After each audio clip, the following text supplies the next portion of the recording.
I want to start this with a story. I was raised in a Christian home, and we were taught traditional Christian values. One of those things was that being gay was sinful and that you shouldn't be that. There was always a strong underline that this was disgusting on some level. So I grew up being disgusted with homosexuality. The thought of two men having sex made me feel gross. However, as most of you know, I was never actually attracted to people.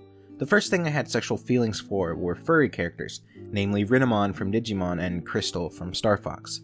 This eventually led me to furries and furry culture, and that's where for the first time I felt attraction to other people. Though it wasn't for their physical real-life bodies, it was for their personality and their characters. In fact, as furries, we rarely see each other's physical bodies. It's usually hidden behind either an internet persona or a fursuit. I suppose you could say I fell in love, or I fell into whatever a 15-year-old could fall into for someone else. And there was one female dragon in particular who I really liked.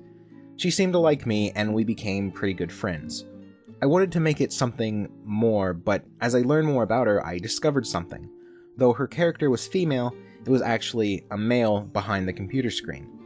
And keep in mind that this was still a point in time where I was disgusted in homosexuality.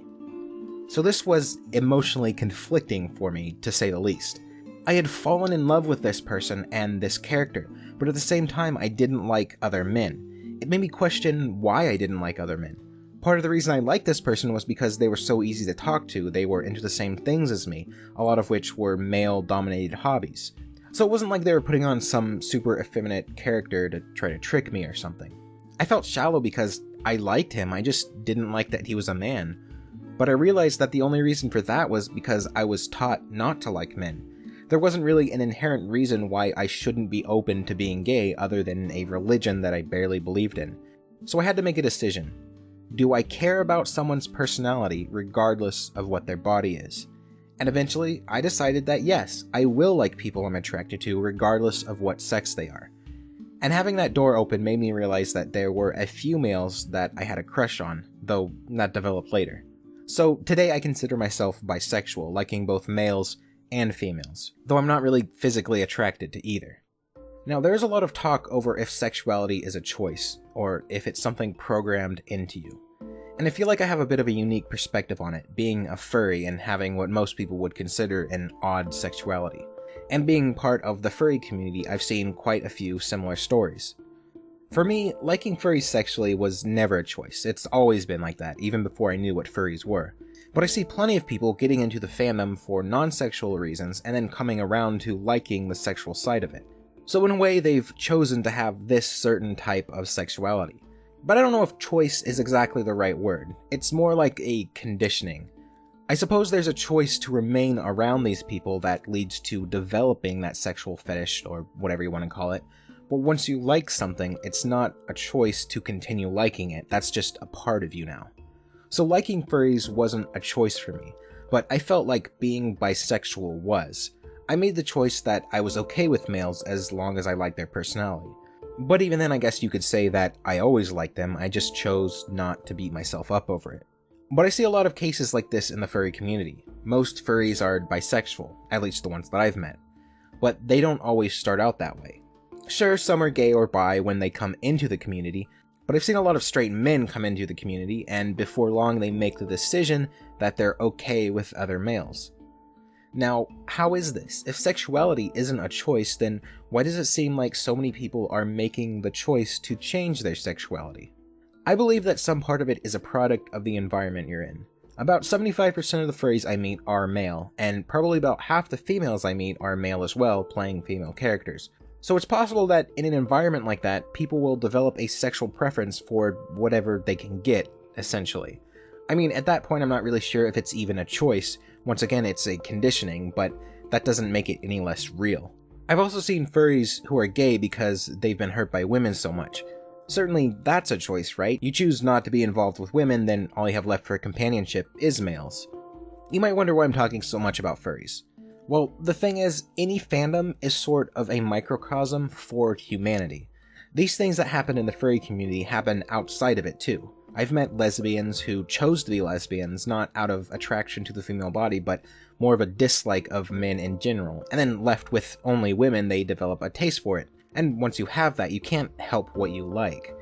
And it's not bad, I don't see anything wrong with it. It's just interesting to me that people argue so much over if sexuality is a choice or if it's in someone's nature when it's so clearly, at least to me, both. Part of it is something you're born with, part of it is a personal choice, and part of it is a product of your environment. Now, that might not apply to everyone. I'm sure there are people who were born with just an attraction to males, just how I was born with just an attraction to furry characters.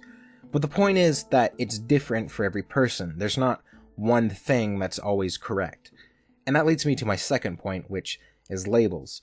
Much like gender, if you've seen my videos on that, I don't like labels for something that is so complicated and different for each person. And yes, I understand the value of labels in a general sense just to categorize things. For sexuality, I've always thought straight, gay, and bi were sufficient. Yet people constantly want to put all these other labels on themselves. First we have dozens of genders, and now we have dozens of different sexualities, and there's more and more by the day, and the terminology and definitions become so numerous and confusing that it all just loses meaning.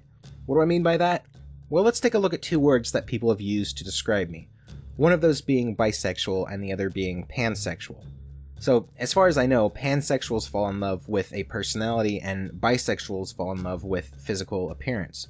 And basically, you can only be one. If I tried to label myself as a bisexual pansexual, people would say, well, which one is it? Well, it's both. Because those things aren't mutually exclusive. Sometimes I like a furry because their character is really attractive, and sometimes I like a furry because I like their personality. And I'm pretty sure that most people are like that. Heck, there are men who consider themselves straight who still like dick girls and find them attractive. So the whole bisexual, pansexual, whatever becomes kind of meaningless. People don't fall into such strict categories. So putting a label on yourself and then feeling obligated to be that label is not a freeing thing, it's an imprisonment. Another example is asexual and what that actually even means. I've seen something like half a dozen different definitions for what an asexual is, and then there are subcategories of asexual, some of them with contradictory definitions. Google defines asexual as a person who has no sexual feelings or desires, but most of the people I know who claim they are asexual do have sexual feelings or desires. I would imagine that there is a very, very tiny amount of the population who has absolutely no sexual feelings, and it's probably caused by some kind of disorder. So what do people even mean when they say that they are asexual, but then they have sex or they look at porn? I mean, we discussed this on my Discord server as I was making this video, and it was confusing and no one could agree on what any of these terms and labels actually meant. Once again, the words lose meaning. And if I try to be a new thing, then I have to make up a new word and no one knows what it means, and it might even conflict with someone else's definition of that word. And frankly, if a word has multiple contradictory definitions, it's not a word worth using. So you don't need labels to define yourself. Everyone is different and they have their own sexuality. I just think people should be themselves and not try to fit into these categories that people keep creating. So the takeaway from this is that, just like everything else in life, sexuality is confusing and no one understands it, and don't let people tell you that they do. Anyway, I'm Kothrix, and you have a wonderful day. So today, instead of talking about myself, I wanted to do something special and give a thank you shout out to all my patrons, especially those who have supported me from the very beginning. A lot of my videos wouldn't have been possible without your support. I wouldn't be able to stream without your support. Pretty soon, I'm going to be able to afford a new PC because of you, and that's going to make everything better. I want to make it up to you, and I'll find a way. But for now, thanks again.